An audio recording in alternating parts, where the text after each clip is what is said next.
whawhetai Yesu iau whaamanianga. Sa alofa, ma alor soifua. Tai le, alofa mlanga le tua mai outou. Ka luk fau era ngia fiafi so le. Ka koe whelo ha ilunga le tātou pro kalame. Mai outou le, nei ono vai aso le tātou malolonga na iai o tatonu wa.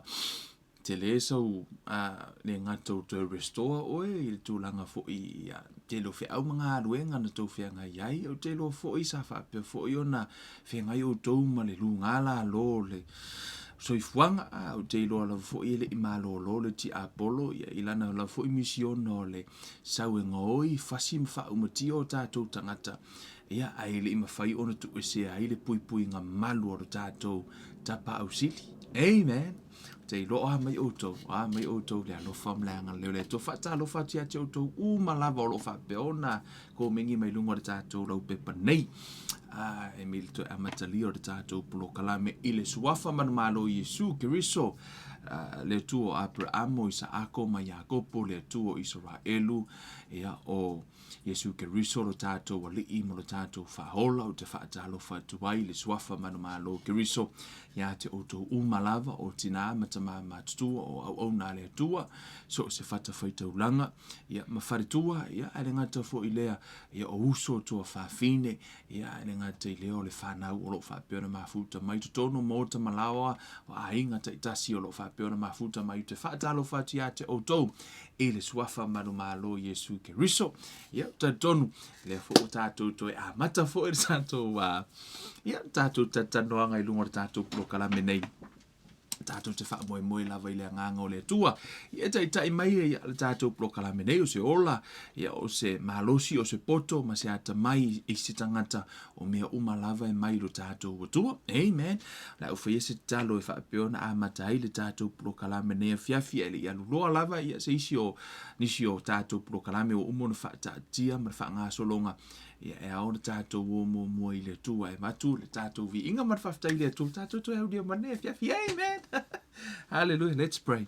Le tōn mātou tamavi i ala au fio, te whaftai la au fio nei a fiafi, o toi te mai lo mātou wola, ma lo mātou soifua, si o mātou o tanu, o auna, e ne ngata i leo o tina o tamā mātutu, o uso matu o whawhine, o a inga taitasi, o le tino ke riso whapeona mafuta mai tama, whawhetai tele tamai lo walofam lo wanga lei, toi tai mai lo mātou soifua, ma lo mātou wola, le nei a fiafi, mātou te whafo i le vi i ngai la o fio tama ia tuina atu lo nei tangata ia te o nei fiafi e whai waita mama whatau wale au ona ia wha moe ia te oe ngalue mailo wanganga ia langona oe le nei fiafi na tia le tangata tama ia whapeona langona e lau whanau whaalia le mana o la o fio wha fo i pele vi inga ia te oe lo mātou tua mo lo mātou lii lo mātou whaola mātou te wala au atu lo wanganga pa i e wheso soani mai te tala le mātou whalongo ma te tala o mātou mata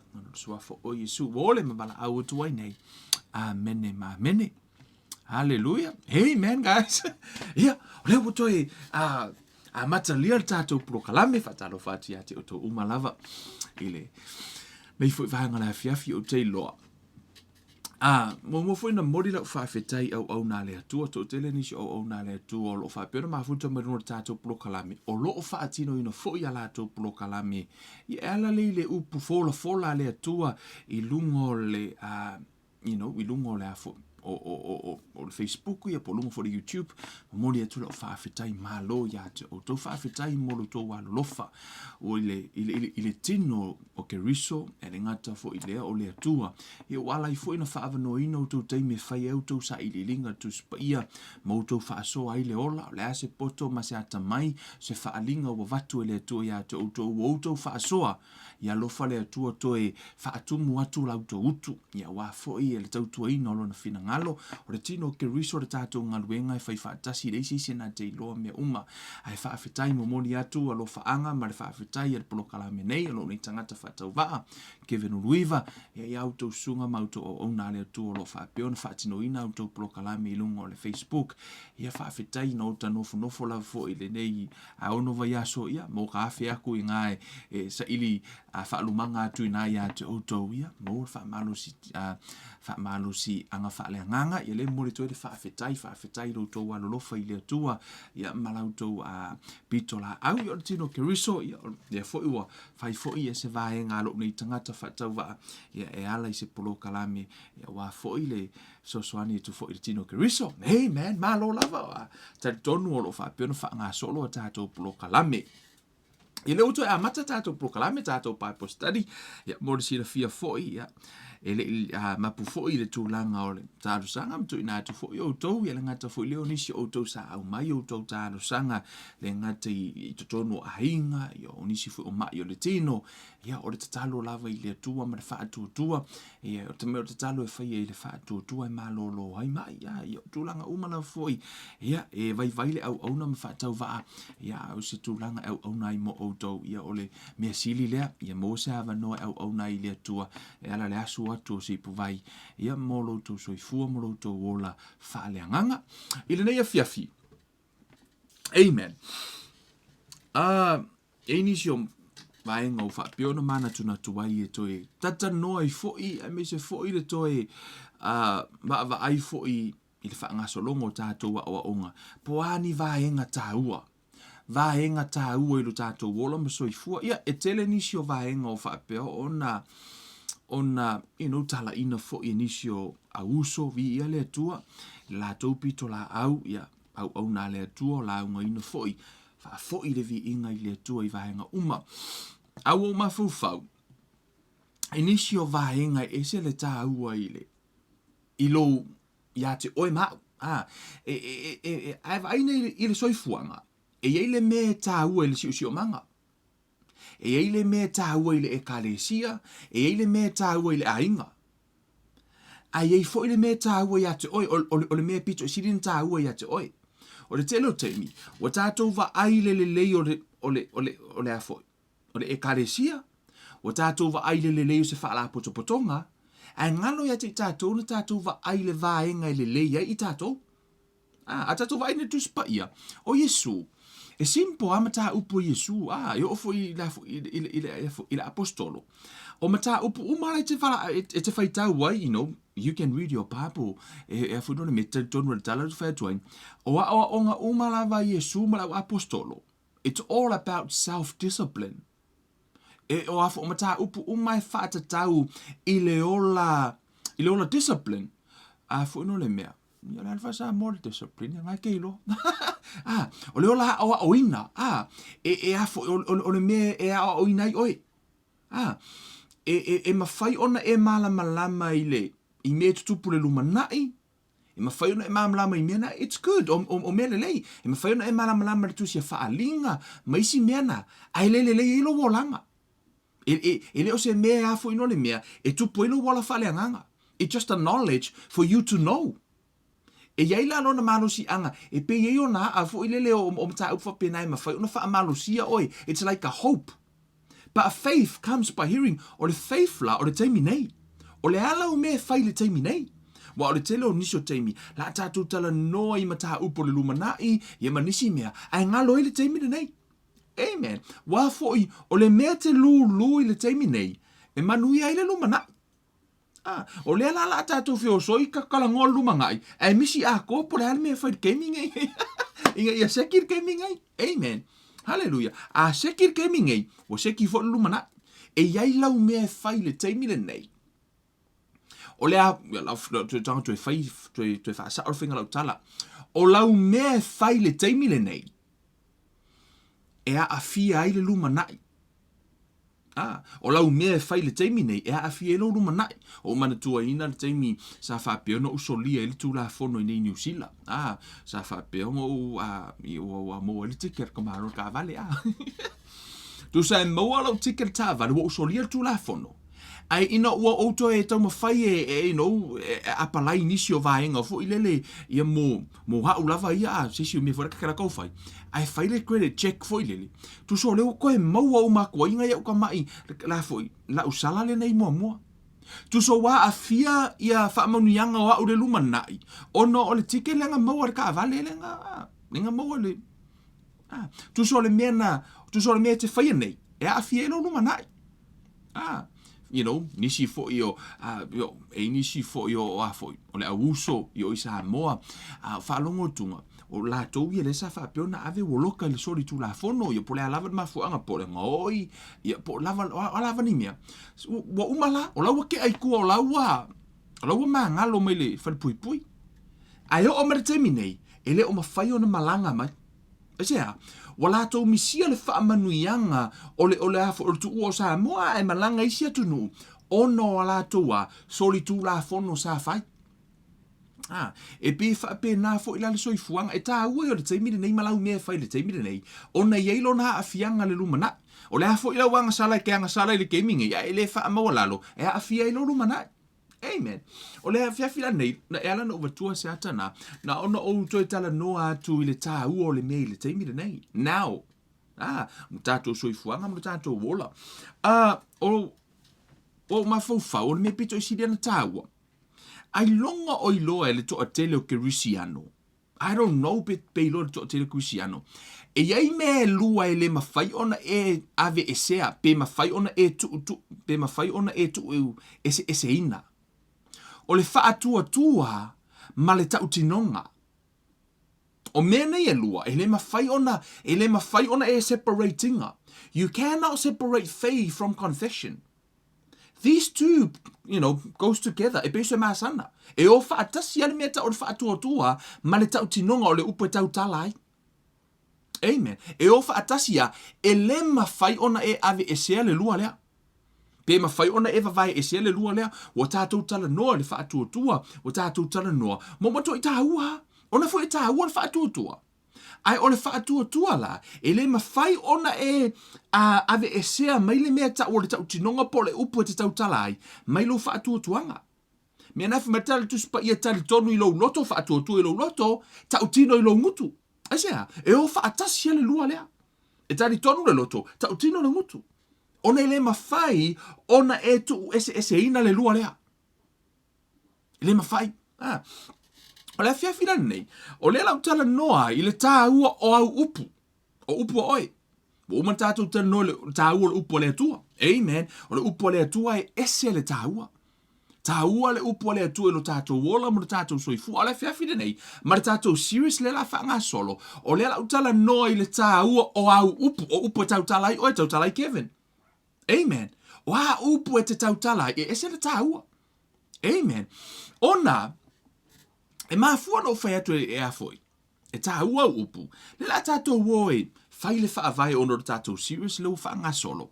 O le tātou a onga lea. La tātou woe, whai le whaavai o le tātou a onga. La tātou amata mai le tusi o le amatanga i o por tusi o kenese. E ese le tāua.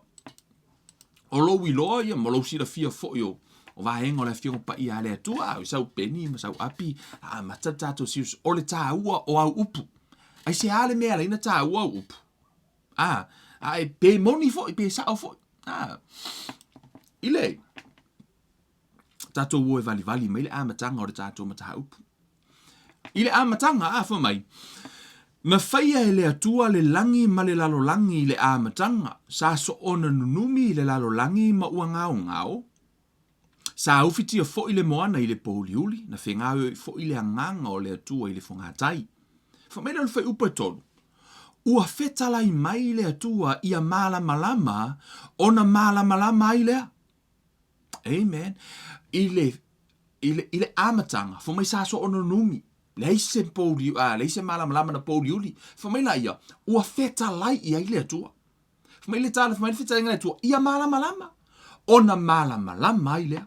Amen. Familia lu foi upo ono. Ua whetalai mai fo i le atua. Ia i le vā o vai le vā nimo e vā i si vai, mai si vai. Fo mai ia vā vai o le vā nimo, ma vai o lalo fonga ele. Fo mai ia vā. Ona tau nuu fo i lea. Sau le lu foi upo iwa foi mai. Ua whetalai mai fo i le atua, na whetalai ia. God says. God said, let there be light. Amen. He just speak the word. For me la ir foi upo i, for mai, ua whetalai mai fo i le atua, ia poto i le mea tasi o vai i lalo o le langi, ia iai fo i le ele mātutu, i le ua whaapea lava. Amen. For mai, o mai uma vai e whaapea. Ia o vai va penga le fainga ele atua le fofoanga. Fa me foi upus fuma tasi ona feta lai mai ai le o le atua. Ia tupu le vau mua mai le ele ma le la awafu e tupu mo ona fua ma le la au e aina ona fua. E fua mai e taitasi molona winga o ia te ia lava o na fatu I lungo le ele I le wafaa pe lava.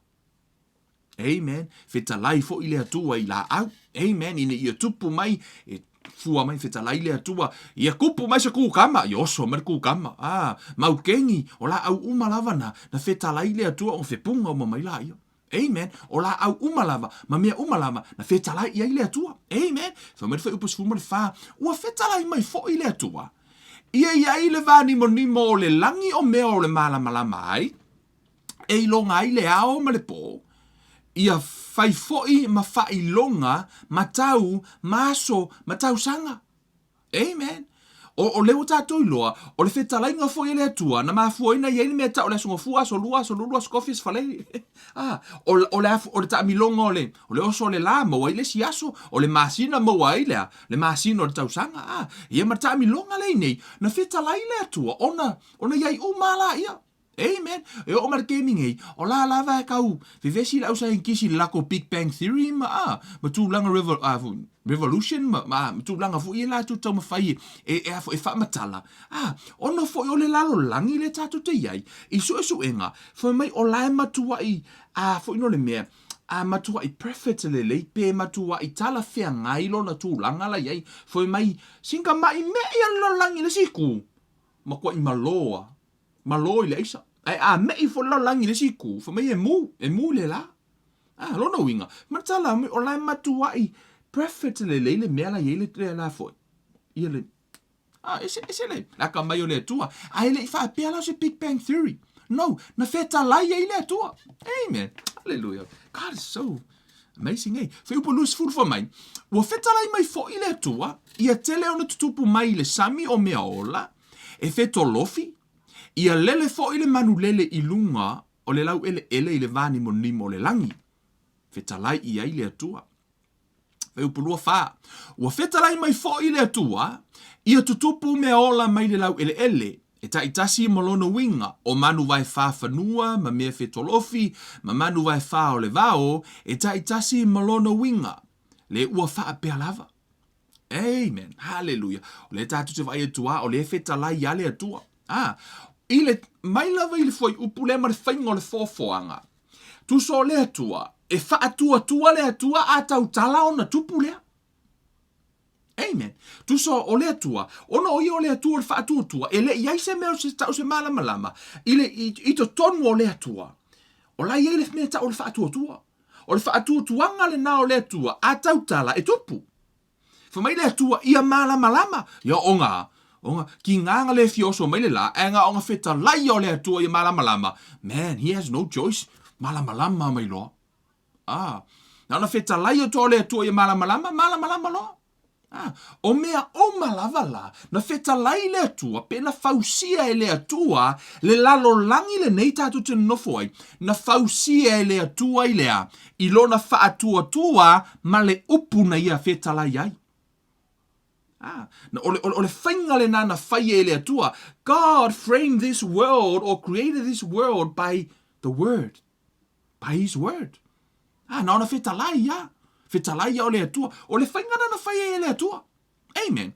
Whai mai lai o whai upe lua ono. Ina ua whai e le atua. O mena whai upe lua ono. Whai mai. Ona whetalai ane lea o le atua. I nā tātou whai a ia o le tangata I lo tātou whaatusa.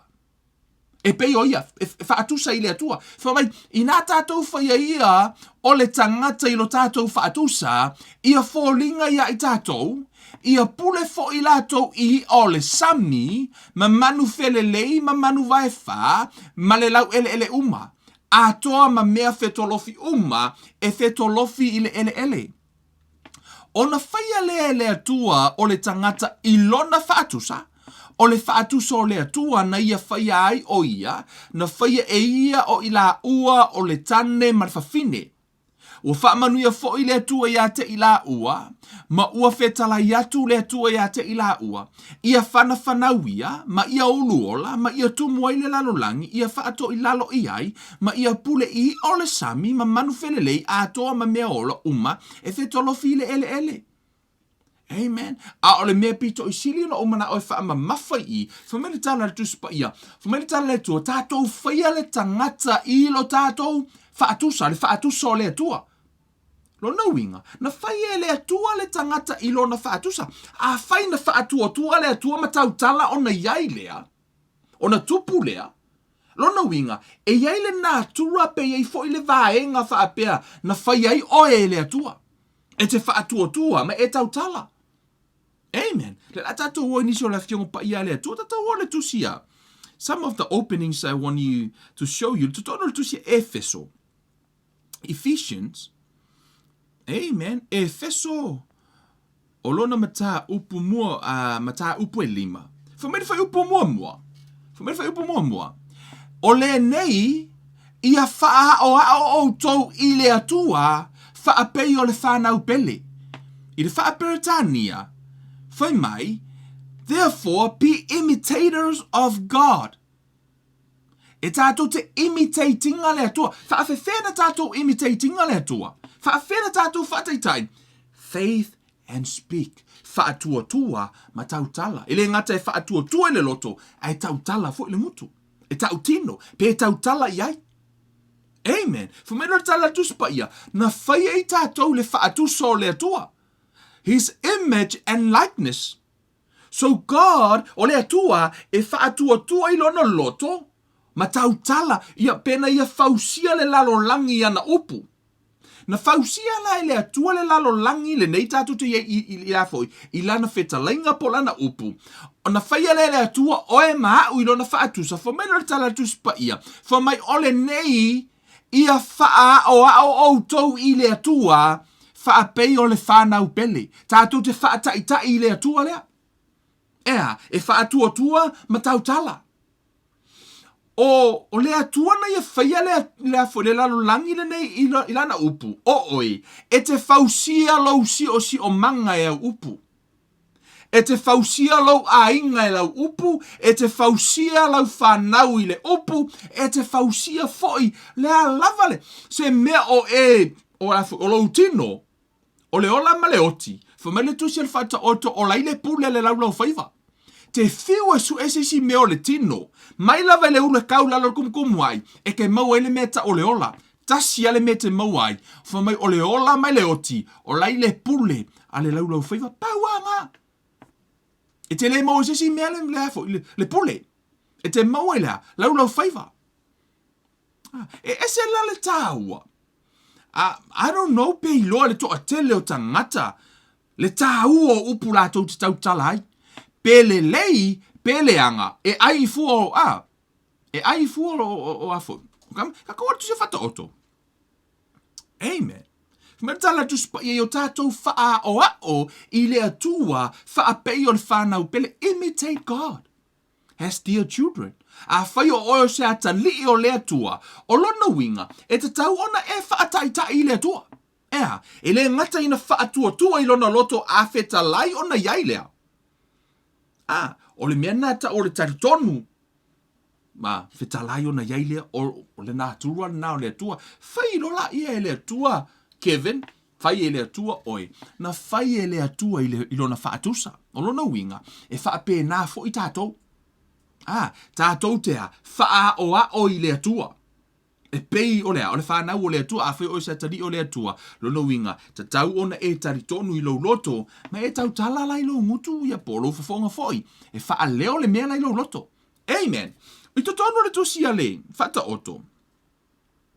Amen. O le wha vai, o le hawhiawhi nei, just a foundation. O le tātou mata upu, le tātou tele i oi to tonu, ai ala no walu e au mai le vaenga lea.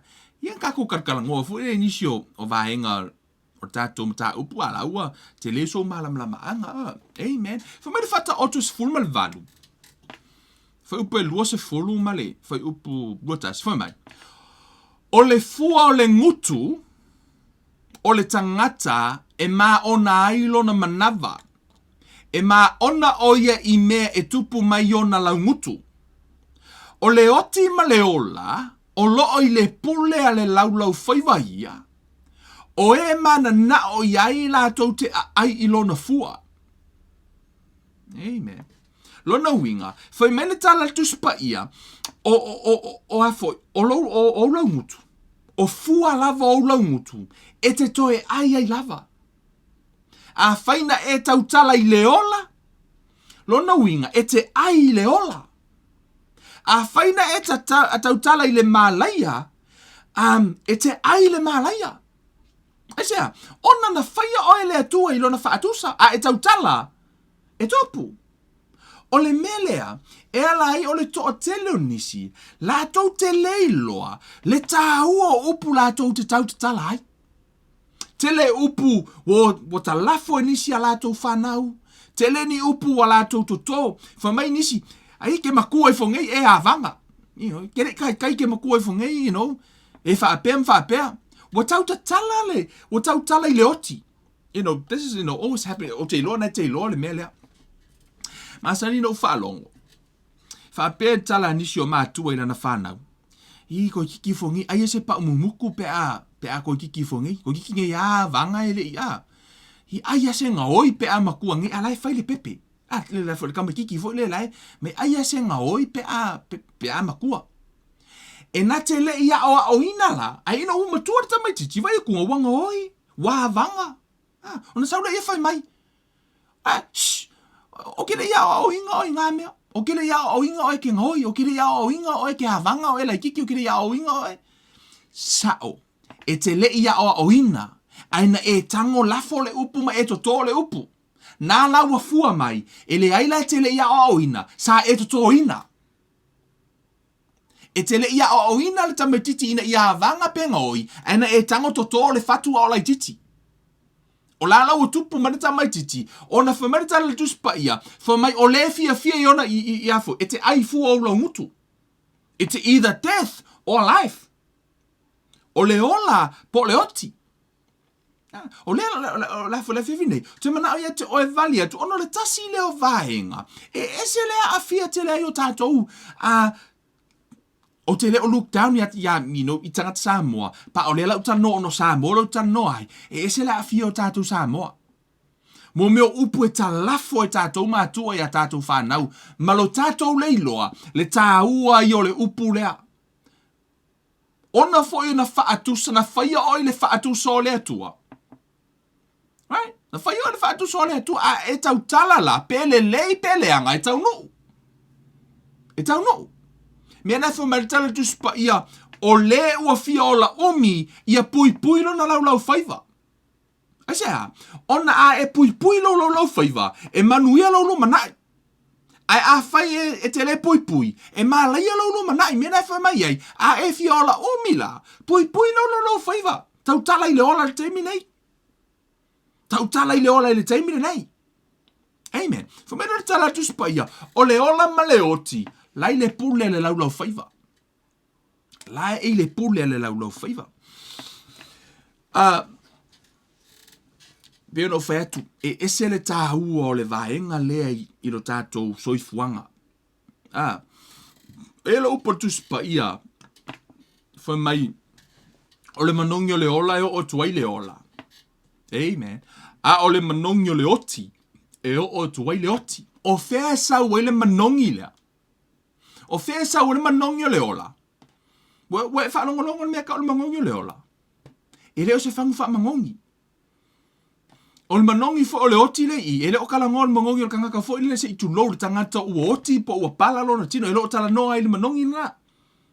Whamatala tu spa I o le manongi o le ola e o tuai le ola o le manongi o le oti o tuai le oti. O whea sau o le manongi e whaapei I fo le manongi. Whaapei I le manongi lea. E aona tātou I loa. Mea ngak whea koe, aone e misia la stofi. Asu kofi le akako no e vange mai lam, mau ili mai vaenga na. Po o whea le mea sa o le manongi lea. Ono le manongi lea, lea tonga vatu si nata whaataitai. E isi uringa ngai ko koru, you know. E isi uo nai to tonu. Te koke I loa le mea le kuru, fo ile le, fo ingo le mea. Is it the glue paste? Is that right, love? Le mea na, le mea ke lu fo le ka fika meki fa pi e pepa ma a. Ia pole ala va le ngo lang ke le lo le ngo le mea a. Inga ke lo. Mo me ka meki vai ke lu. Ai fa long manongi ke lu nga pi manongi stinky fo le a. E la isi u ringa. La wa mo le si la wo. E si ko lu nga. Ai ko ka manga wa mai le ke lu nga. Wa fo pi ka mangongi fa le kongun mo. O ka mga vali la lo le isu le. O la ka ma la wo la mo a. Mo la ka mga ala me la ka mga. Soli, la stinky umale. Fa ma soli. Sel mo ngol poku soli stinky mo ngol poku. Alu aku lu ma tu auto. O le wa ka ngo ka mai me manongi nga. Ka ngofi vali foi. Ka ngofi o lo la lo le. O le isu o si la wo la mo. La amela wo nga sa fo ma soli. Mo ngi stinky o ko ngol poku la ke mo Sau luma for mai. Stinky o le kitchen son. Ja. Alu sa vali la ka mai fa mai sole. So le foi stinky fa foi. Sole. Alu aku la ko next door la fa papa ki o la ko next door mai sole. Le foi stinky la for next door. Oso ka vale oso lunga pasi. Alu ka malo alu ka kaulanga. Alu ka malo kaulanga for mai sole. Le foi stinky ka kaulanga sole. Kilo lunga for mai sole. Was stinky for lunga le langi. Kusa was stinky mea o mai langa afoi. Ilanga fa alongo. Malona leiloa o la loifo la volona isu la stinky. E pe fa pe na la le tato mata upu. O le to atele o tangata. E ala I forkai au e complain le mea la mo ai. Aluaku lumbal kitchen lea. Complain de fale, complain yo na lava, complain de ta vale, complain de next door, complain, complain de pale mia, complain po lava nis, e complain ala to I mea uma. Fa pe ala to, o mea uma wa leanga, uma me uma ala to, mo la to leiloa, o la lo ifo la vo la to isu la leanga. So ke isi ala ko kongu aku, le mea le loto. Man, nga onga ki klingi onga, mama uma lo mea uma. O to tele o tangata, o mea uma la peno fai atu. Ona foi o la tole na tura foi lele e tau tala e fai kio. O mea uma la tau tala la to stinky mea uma la to. So se mea stinky. O le olanga la. Po fea lava pe alu New Zealand stinky, alu Amerika stinky, o fea lava Hawaii stinky. Ma no la to iloa. Leo la lo ifo la vo la to isu la stinky. Ele o fufu lua le loto. Ele o fulua le upu, ele o mama le upu le tau tala ai.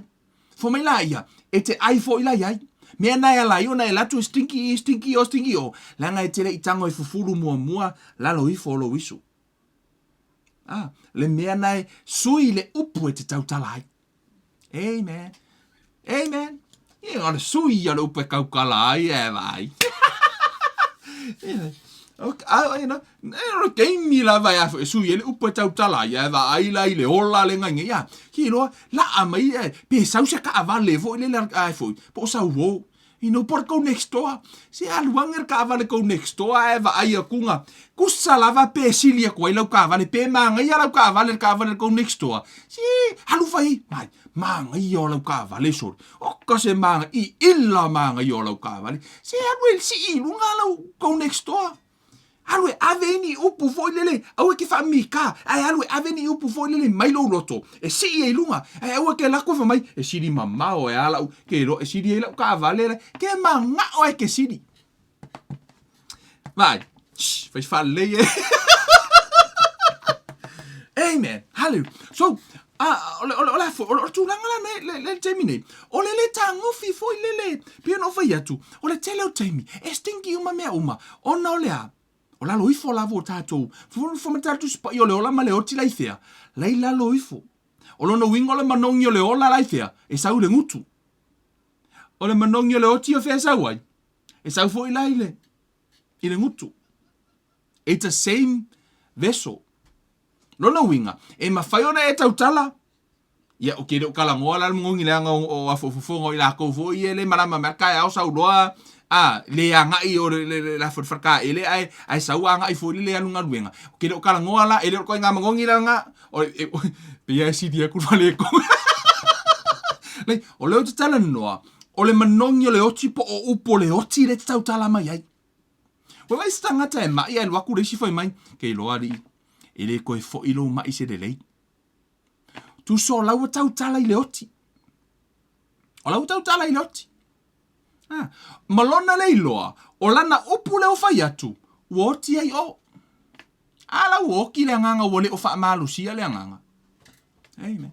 So, ese la le tāua le upu tātou tautala, po o au upu, le la fau le tātou whaavai, au le imisia la stofi wale, la atala I loa lao le me saua, I le ola ma le oti, ia ma vaenga umalawa I tonu la fiongu pa ia le atua, a o vaenga I o te manao, e to e vare tu la fiafine nei, whamatala tu spa ia, imitate God. I say, ona o le atua, e whaatua na tautala la ia, whamaila ia, faith, faith is calling things that they not, so that they were.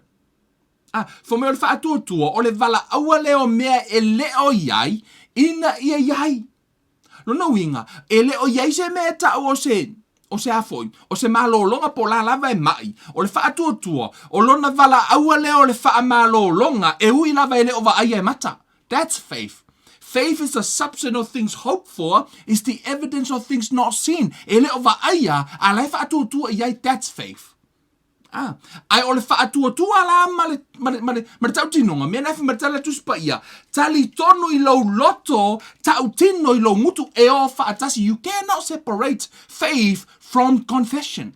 E le ma whai ona eva vaina, pe te tu ese ale mea le ta o le whaatua, ma le mea ta o le tautinonga, e o whaatasi ale rua lea. Mea nana I le whawhine fo I lele, ma tua fo I le whawhine le sa puna toto.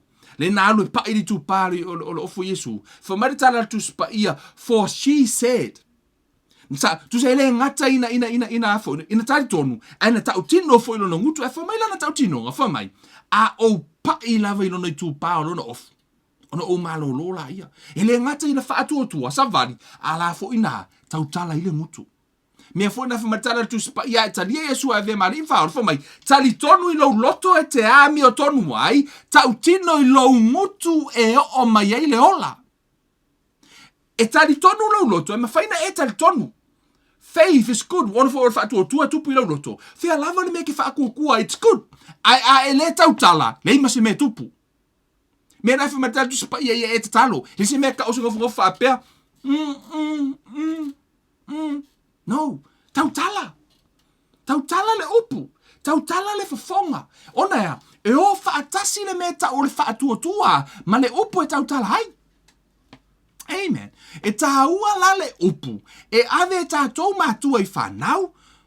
O upu e tautala hai, ma o atu mato a inga lisi aso na le tasio. I think, last week, o le whale inga, e mate nofo lisi pito. Ia ai atu la le stasio ngali I mana la whanau tonu.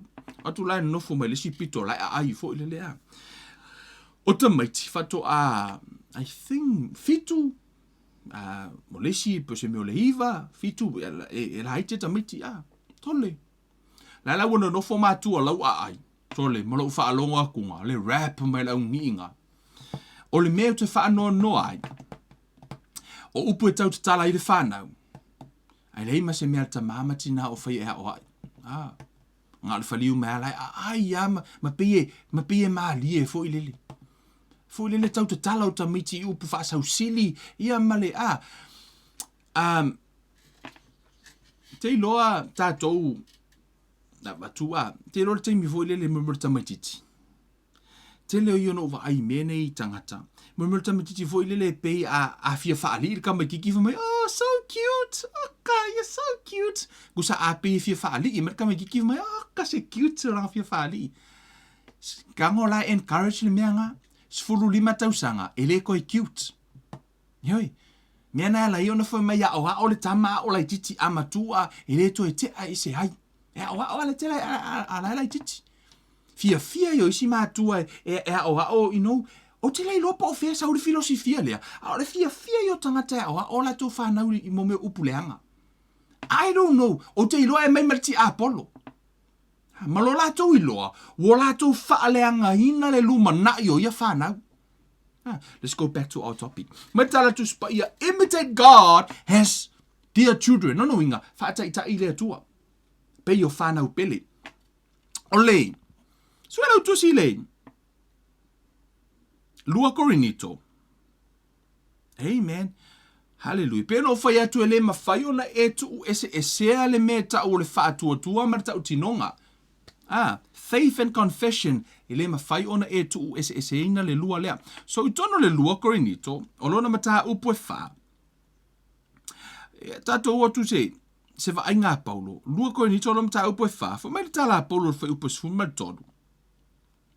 Mai, o lo ia te i mātou lea lava loto whaatua. Pei ona tu sia, ua au whaatua, o le mea lea na o tau tala ai. O i mātou foi ua mātou whaatua, o le mea lea ua mātou tau tala atu ai. Whamai le tala, mana i whaaperitania, whamai le whaaperitania, yet we have the same spirit of faith. O loo ia te i la tau lava lea nganga o le whaatua tasi. Lea nganga lea sa ia Yesu. Lea nganga lea na i la au apostolo. Lea nganga lea o lea tua lea na wheta lai. Lea na iai. Whamata la Paulo. O lea nganga lava lea na i tasi o la ia te i la tau.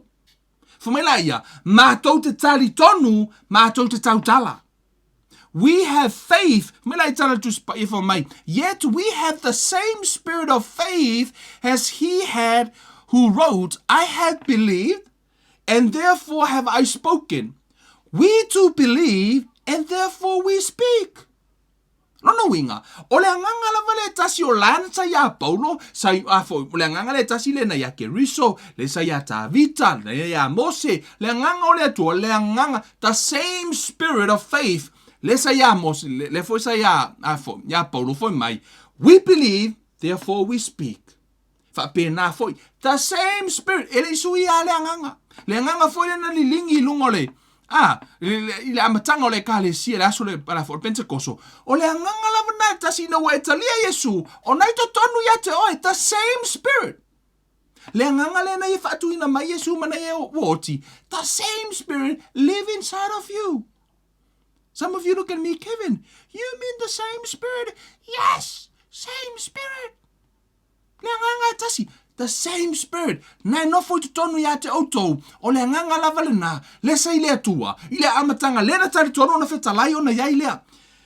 O le nganga foi na nai tonu ya te oi, e te tali tonu ilo loto. Ta utino ilo ngutu.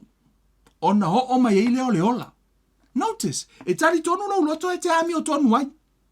Ai ora ta utino ngā lo ngutu. E te ola ai, e te le ola ino ua tali tonu lo loto. Fato a e ola ino ua tautino e lo ngutu. Le mea lai tonu ai lo roto. Amen. O le mea ta ora wha ngutu lua. O le ese o le mea lai le loto. Ese le mea tautino ai le ngutu. Mea nai wha e ta ora tuspa i ora wha ngutu lua wha mai. E le tali ai le atua. A ora tangata e tali tonu i lono loto. Ma tautino lona wha atuatuanga lai lona loto e lona ngutu. O na ho o mai la i o le ola. See? E ese la le tau peno fai atu. E le mawhai, you cannot separate the two. E le mawhai ona e ave sere me tau whaatua ma tau tinonga. Amen. E o whaatasi lava le me tau ro whaatua e lo loto. Ma le tau tino lo ngutu mai la i o tala Paulo fo mai. O i mātou foi o mātou whaatua o le mea lea o mātou tau tala atu ai. Amen. Whaapena fo ioi. A whai te whaatua i lo loto. Wona whaalava wa e malolo ai. Nani me te le tua i lunga ma e tautala. O te whaatua. O na whaalava wa o malolo ai. By his stripe, I am healed. Amen. Speak the word of God. Tautino na upole tua. Mena taulea. O le whaatua ma le tautinonga. Tato woile tusia. I think it tusia mariko. Mariko lo mta upue. Ese fulma tas. Hallelujah. Stasio tala o fa peona. Mana tu fo le tala le na fetu wa Yesu le mati. Le sa fa peona fetu wa Yesu le mati au to e fo i mai le au so le aso na so o mai mo makua i mango le maki. Mango ko i la loka wirunga. Le la o me lo I le la tatu fai tau ro le. I le vaenga na afa me la ia. Ona mana tua I le pe te rua le wo ui mai. Vai kunga lo mango le mat le lafu.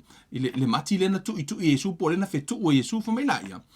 Ona mana tua I le pe te rua. Wa fai mai ia te ia. Rapi fa auta I le mati na tu ia ua mango. Ona tali atu ai leo Yesu ia te ila atou wa fa pe atu. Ia outou fa atua ile atua, notice. Ia outou fa atua ile atua. That's the first thing. Fa atua ile atua. Fai mai no la ia fai upula iel. Fai upula lua tolu fai mai. Awa e moni o te fai atu ia te outou. Ai se fai atu ile ne maunga. Ia si tia oe ma ia la fo ina ile sami ma ma salo I lona loto. Ai peita ia fa atua ia tau no lava mea na ia fai atu ai. Ona faia lea mo ia o le mea na te fai atu ai.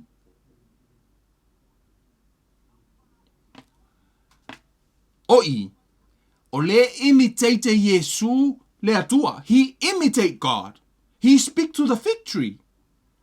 Ona matela I o le fig tree. Na matua I tari tonu ai Yesu I lona loto. E le koe aise si mai le fig tree. Na tali tonu tautala.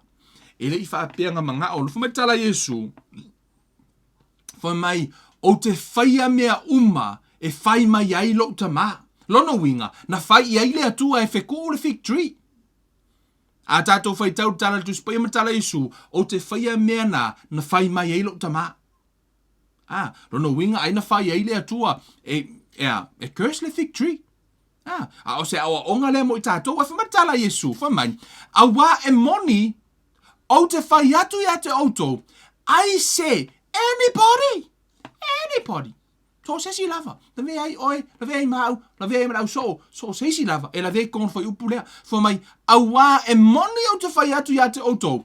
I say whai atu ile nei maunga. Ke wa aile iei. O lenga kalango le fig tree. Ai kango Yesu mai wala I kiki ke le fig tree. A mai la le maunga le se e whai mwhaka kainga. Wha mai, I say, a whaina whai atu le atu e ke alu e wheku le maunga. Wha mai tala tu spaia. A wā e moni o te whai atu ia te outou, I say whai atu ile nei maunga.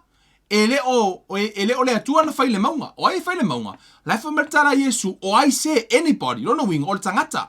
So se tangata, wha mai, o I say, whai atu ile nei maunga, ia si I tia oe ma ia lafo ina ile sami ma ma salo I lona loto. O le ia ile mele I e le ma salo le loto. Fa mai la ia. Ai peita ia wha tua ia tau nuu lava mea na ia whai atu ai. O na whaia lea mo ia o le mea na te whai atu ai. O le mea na whai ile na tautala ile tangata ile o le mea na mana o ile o le mea na tautala ile atua. O le mea na tautala ile tangata. Ma Yesu, o I say, anybody, whosoever, anybody. A whai e te tautala ma wha atua I lou loto. E tau nuu mea na e whai atu ai. E tau nuu. A whai o lela e tango au mai le me le alai o na. O le langi le tātou te olai. O le atua mariti Apollo. O la ua. O mo meo anganga. O la ua o anganga. O le lalo langi le tātou te olai. O le o langa o le tino. O le anganga. E le aini o la tino. E le mawhaifo I lana whioa I lalo langi nei. E le mawhaifo I ona tautatala. Pe la ngona e le tangata. Tasi ale mea mafuai ona langona le leo le atua I le lalolangi. Ina ua saufa o ngā le mea ta o le tangata.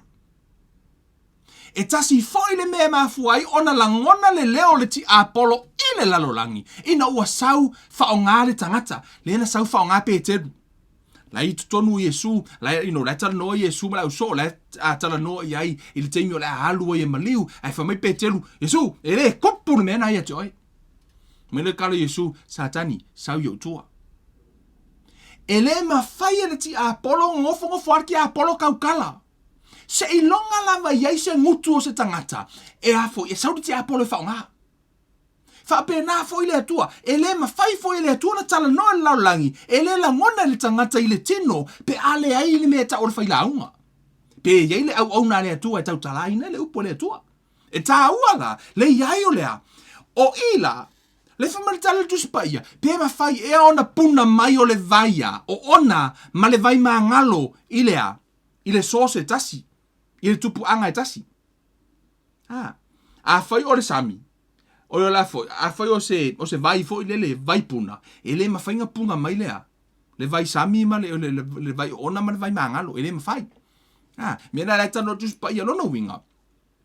Pe no fai atu. O le ti Apollo. E le mawhai a fai e le ai. Whakainga. A fai ngai e le ai. Ma se sio laulangi le ngai. E ma fau re ki Apollo. Ma kau ma fai e wha leo mga kor ki Apollo. Let me tell you something.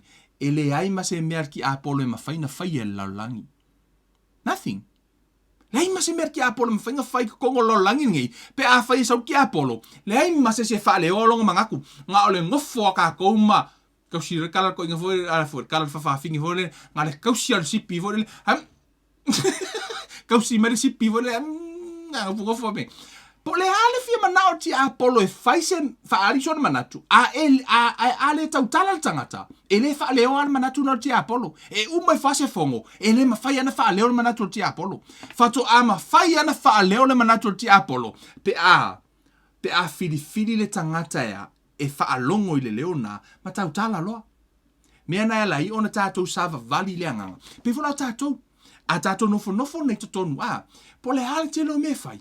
E sau le manatu le lei. Sau le manatu ti Apollo. O fea lau mangaku ngā le la e whiwhiri ai. La e avea le upo le atua. Pe o le a e avea lea. Le upo ki Apollo. E ala no whai atu. A e avea whetu. E sau le ti Apollo whaatau nu. Pe a e avea le upo le oti. Ona fo ti Apollo le oti. E sau la le ti Apollo e whaatau nu lana upu pe whaatau nu le oti. A e tau tala i le upo le atua po le ola. E sau le atua e whaatau nu lana upu fumatala le atua i le tusi Jeremia wo o sauni e whaatau nu i la upu. Whaape nā fo ti Apollo. Kau mawhai ar ki Apollo se e kaukala. Se e kaukala. Le au ne emisia la stofi. Le la au kala ngoa i loi tutolu nai le mea ki Apollo la whai meitua. Ai o le mea na le tau mawhai ar ti Apollo eli o na whamaritala tu spa ia o le afi. O le afi mai se oli. Le tala no i lau ngutu. Fai mai e pei o le afi. E mu mai se oli. Lona winga. O le afi le sau yo tātou ngutu po le upo le oti lea. E sau mai se oli. Tasi ale mea lai o no o mai se oli le lalo langi nei. O no wa whaatanga i le ngutu o le tangata. Tasi ale mea lai no o mai se oli mu ai to tonu o lau ainga. Mu ene lu manai o lau whanau. Mu ene lu auru ngā lii. E mu mea mai le lau whaiva pe a whaatanga i le tangata. Pau ana o le au wala o le oti. I le lau langi nei. O le lau whaiva. O le tā ua i o tātou lau whaiva. Ma upu tātou te tau te tala ai. E sea, ona na whaia i tātou i le whaatu so le atua. O tau i lo foi. E ia i le tasi o au na le atua.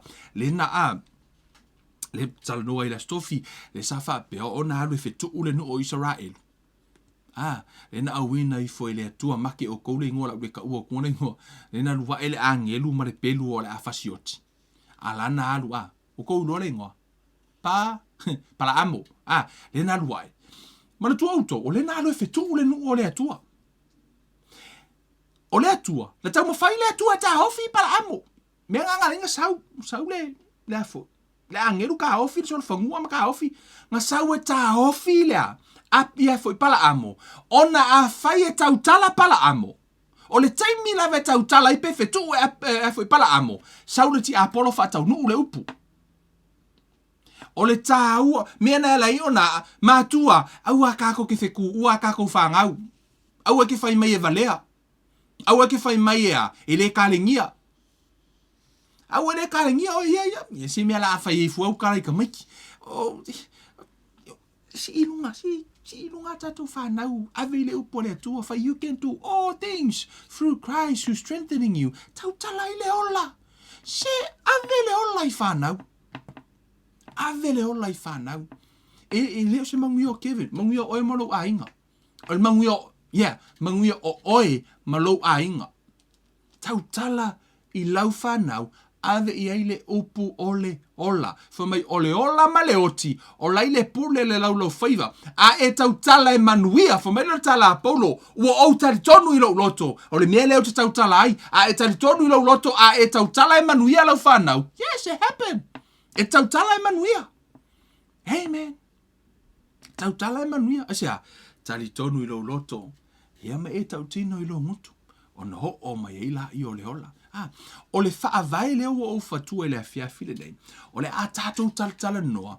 Ma o te tala ina le tātou ma tā upu I le asu tofi. O no le te le o nisi o vaenga. E o te mana o whaatahua ia te oe. Le tāua o au upu. O upu o oe po upu ha upu tātou tau talai. O na whamai le tala tuspa ia. E te tauno e whamai imitate God has dear children. Whamai o tātou wha o a o I le atua. O umana tātou whai tau le amatanga o le atua. E wha atua tua ma tau tala. E o wha atasi fo I mea I e lua. E le ma whai ona e ave ese ina I totono o le wha atua tuanga. Mea fo na whamai tala tuspa ia. A o olo na e sau talia Yesu. Whamai tala tuspa ia. Tali tonu I lau loto, that's faith. Tau tino I lau ngutu. Whamelaia, e te ola la tau tinonga. Se vai, whamela tala na tuspai. Oi, tato oi na, let's go there. Amen, wha uma tato ma ta upu le rafu. Tato ora tusi na Roma. E se le kaua. Ono le toa tele. Roma se fulu. E ina o tatonunga. O tato tama whai e. Whainga ruenga.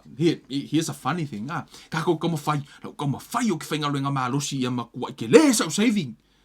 Kama whai e whainga ringa mālosi ia fo, ia kupu, whai sa o pāpovi, whai le mea lea, ke whiu e ke whainga ruenga, e le kupua. Nea lau e whisili.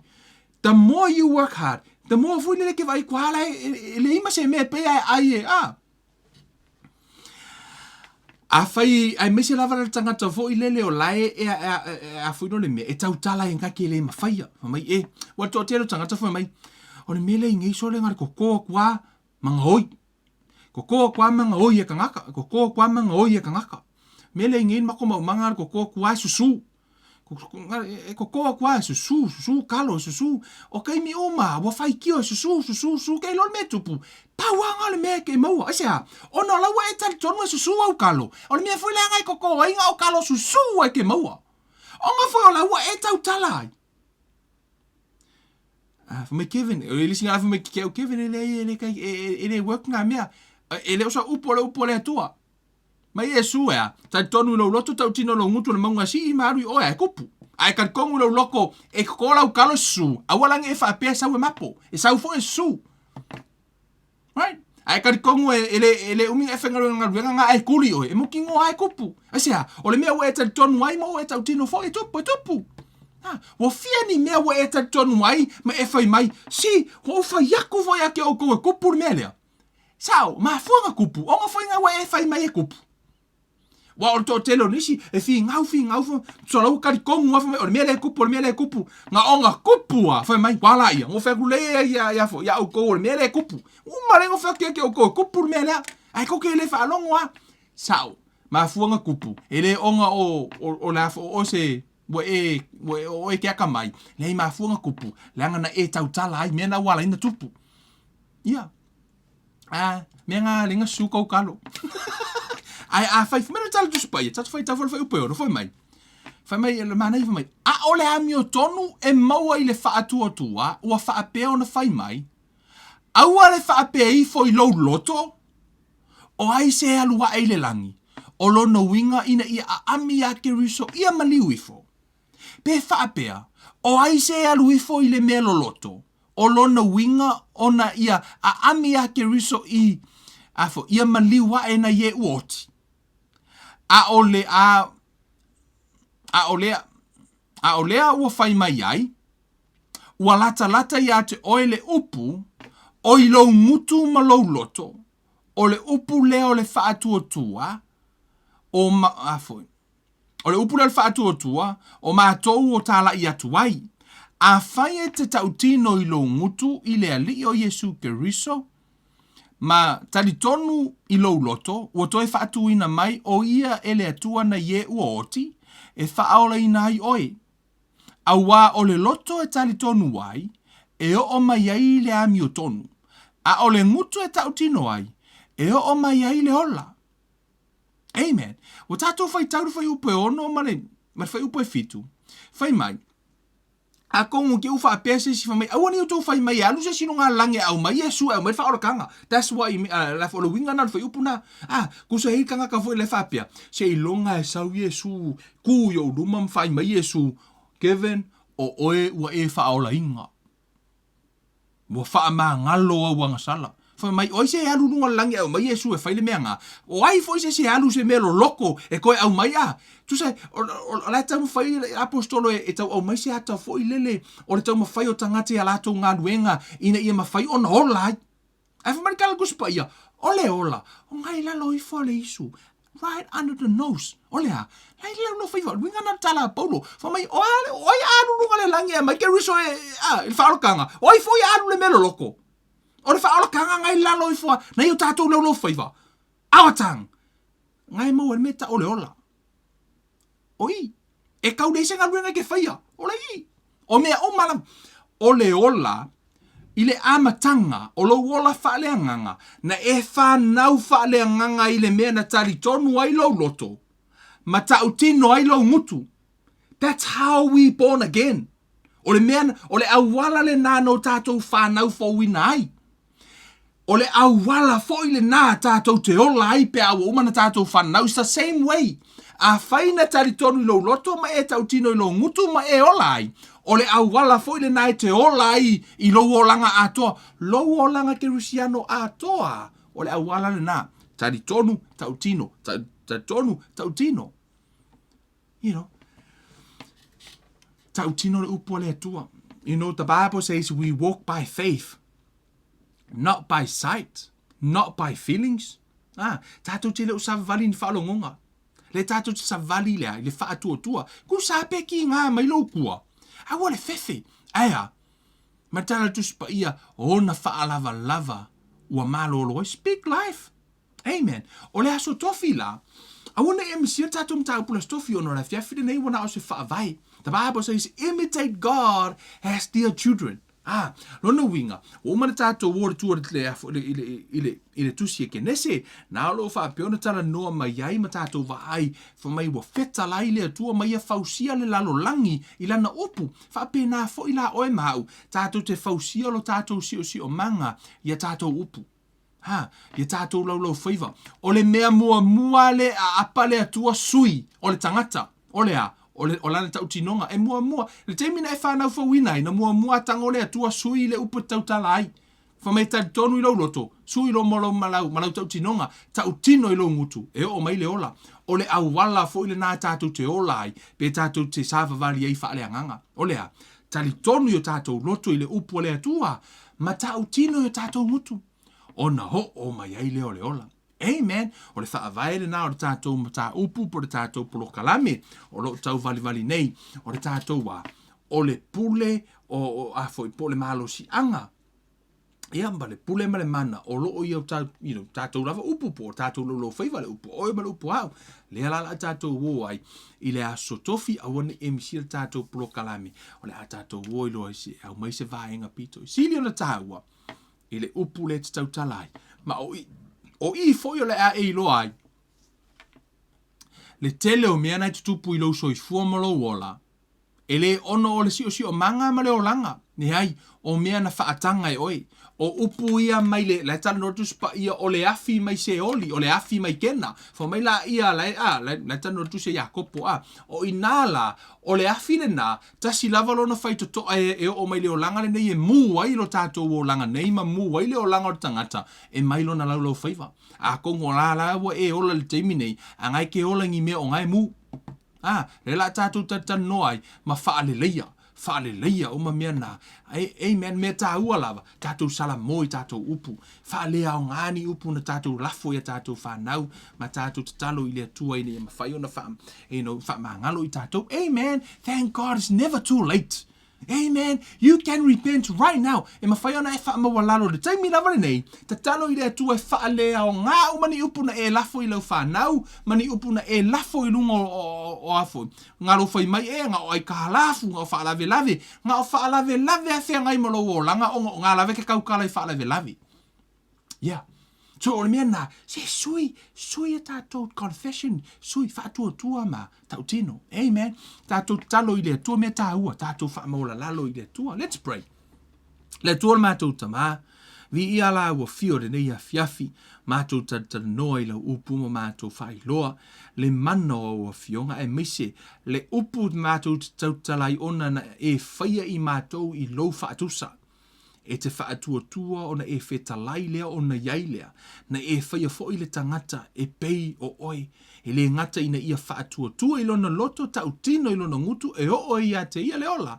Ai whaapea fo i la mātou sāwalinga, mātou te whaatua, mo mātou tautatala i lo mātou whaatuanga, fo maila ua fionga o se, ua fia o la umi, pui lona laulau whaiva, o se vaenga pito i siri na tāua, ona fo i o i e ui mai eile afi o lo i kena, ma whaamu ina ai lo mātou o la uma, tama, ta talo i la ua fio, o ani opu manitala na lafo e lau whanau, whaafonga mai lungo o lātou whanau, ta mai le suafo Yesu o te wala aua tua ia te oe, se i e whaalea o ngā hina, ni upu no lātou whetu wai o lātou whanau, whetu wai o lātou wola, whetu wai o lātou ruma nai ta mā ta talo i lau fio se i whaalea o ngā hina, ta mā ta talo i lau fio i e iai le ola, i a te i lātou, iai le upu le ola i o lātou mutu, i a whaapeo na whaia se isi, o la fauta mai tu tono ainga, ia whaapiona toi a tina e nai o mātou ta. Ngata whamanuia la ua fio toi a mataina o mātou awa onga.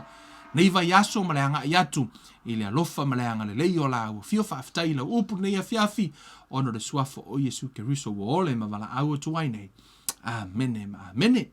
Hey guys, ia le tua, whaafitai le tua nei a fiafi toi a matalia o le tātou plokalame, ia whaapiona whaamanuia le tua i a te outou, i au mga luenga i le nei vai aso ma le tātou plokalame i le pōle astofi le tūlai valu. Hea o le a tātou o lo lai tutonu a leo loa umana. Whai le tātou whaavai o loa ei loa i eile le nā turo o le atua whaapere tusi o kenese. Le alau a tātou o mai tonu whamai o le ola ma le oti lai le pule lau lau whaiva. Ma le tele o vahenga i o tātou i loa. O le kele ia po le tele ia o le ao ngā po o upu tātou te tautalai. Ia o le tātou te haafia i le teimire nei, awala nei e misia le tātou prokalame la stofi, le a whaapeona toi ta talai ma tātou o iloa, ina ia mawhai o na tātou iloa, amen. Whaamanuia le toi a te outou, Samoa, la o a inga pele, ia whaaftai o leo tātou toi, matalia tātou prokalame. Tātou toi whailoa i le aso, la stofi, i la fiafi la stofi, ia ma to a mataila i o le tātou a matailo na tātou prokalame wa lo umana faulo na whaavai whamanuia le tui a tōtou ne fiafi whaafoirivi inga i le atua o na suafo Yesu. We love you guys. See you Thursday. Amen.